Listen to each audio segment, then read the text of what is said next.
Okay, welcome back. And today we're going to be talking about 10 factors that you need in order to start a cheap business. Now, when I'm saying a cheap business, I'm talking about starting a business with virtually no funds.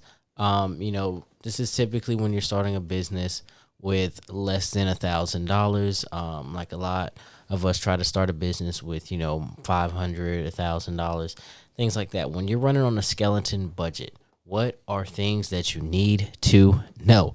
All right. Now, this right here, this first one is going to be something that a lot of people are going to think is controversial. I'm just going to let you know. But this can be one of your biggest friends when you're first starting a business, when you're starting a new business. All right. Most people are going to tell you to set up your business structure and incorporate and do all of that first. I'm actually going to tell you the opposite if you're starting a business that is going to be on a skeleton budget. If you're starting a skeleton budget business, do not spend the money to incorporate before you know your business is profitable. There are so many people out there who just hear, go get an LLC, go get an LLC, go form your business, LLC, LLC, LLC. And they just tell you LLC, and you don't even know that an LLC is going to fit your business. You don't even know that an LLC is going to be the best model for your business. You don't have any real projections. You don't have anything. Everything you have is theory and a guesstimate, and there's nothing applied to it. There's no market research. There's no numbers that you can actually use, nothing tangible to line it up. So what I'm telling you is the first thing when you start a business, before you're making money off of these businesses, you're running on a skeleton budget, do not incorporate, because what you may be doing is spending money for something that actually is not going to work for you, is not going to make you money, or you're going to quit, and you'll have just wasted by incorporating it. What is someone going to sue you for or take from you when there's nothing occurring? You could be starting to put this business together and then never actually finish it. And now you've paid and incorporated this business and it's not a business. There's nothing there.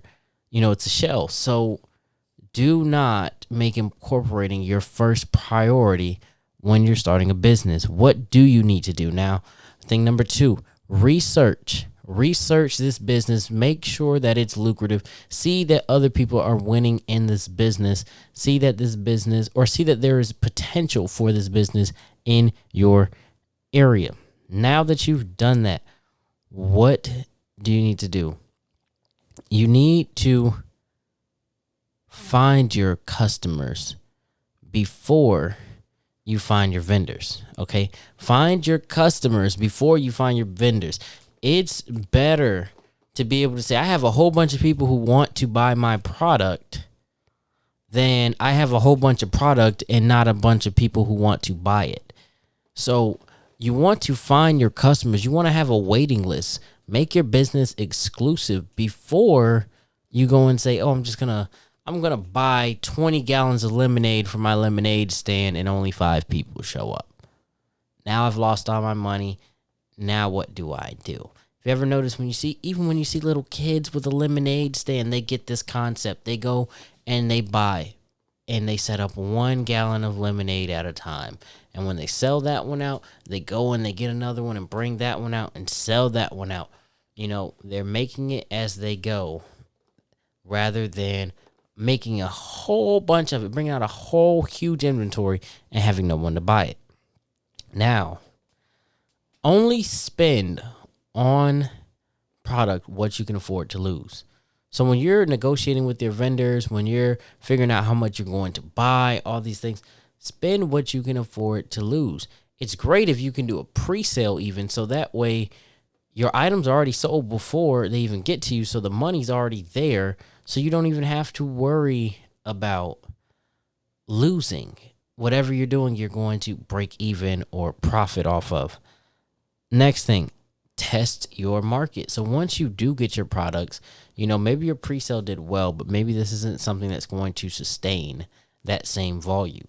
test your market, see what your ROI is, see what type of money you're making back off of your products. Because just because your pre-sale goes well, it doesn't mean your business is always going to go well. So make sure that you're testing out that market and making sure that your area is the perfect area for your business. And now these last 5 are B statements. They're going to be very similar to each other. They might even be kind of cliche to some of you, but I think that these are some of the 5 most important things that you need to think about when you're starting a business on a skeleton budget, because I see a lot of people that do this, or should I say don't do these 5 things. They are not being these 5 things. They're doing the opposite, and it causes them to lose customers, lose money, and in turn their business to fail. So you want to be professional. You want to always talk in a professional tone, at least professional enough for your business. Not every business has the same professional tone, professional attire, and all those things. But if you're a real estate agent, don't pull up to $1 million house in a $500 car. You have to put on the proper materials, the proper attire to be and bring out the proper vocabulary to be able to sell in your market. Be prompt. A lot of us tend to feel like, oh, well, I have the product, so I'm the important one. No, the customer is the important one, because you can have the product all day. If you're not selling it, you're not making money. So be prompt, be on time. Do not make your customers wait, because then they'll find somebody else with that product. Be honest. If you don't have it, if it's something you can't do, if it's something you can't supply, don't tell people that you can't. Just say, hey, I can't do that, or it would take these terms, or this would have to happen. But do not lie to your customers. Be kind. Produce the best, and I repeat, the best personality with your customers. Be as nice as possible to them. Welcome them in, invite them, engage them.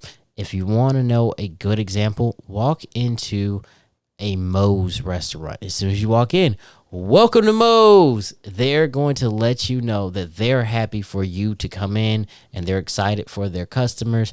So it just goes that extra step when you're kind to your customers, and it makes them feel welcomed and happy to be there. Lastly, be helpful.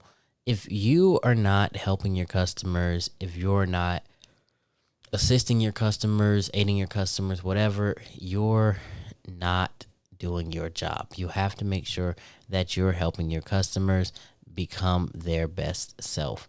And with all that being said, thank you all for watching. Thank you to everyone who is tuned into the channel, watches these videos, subscribed, and is liking the video. If you've watched this far, please make sure that you like this video, and we will see you guys in the next video.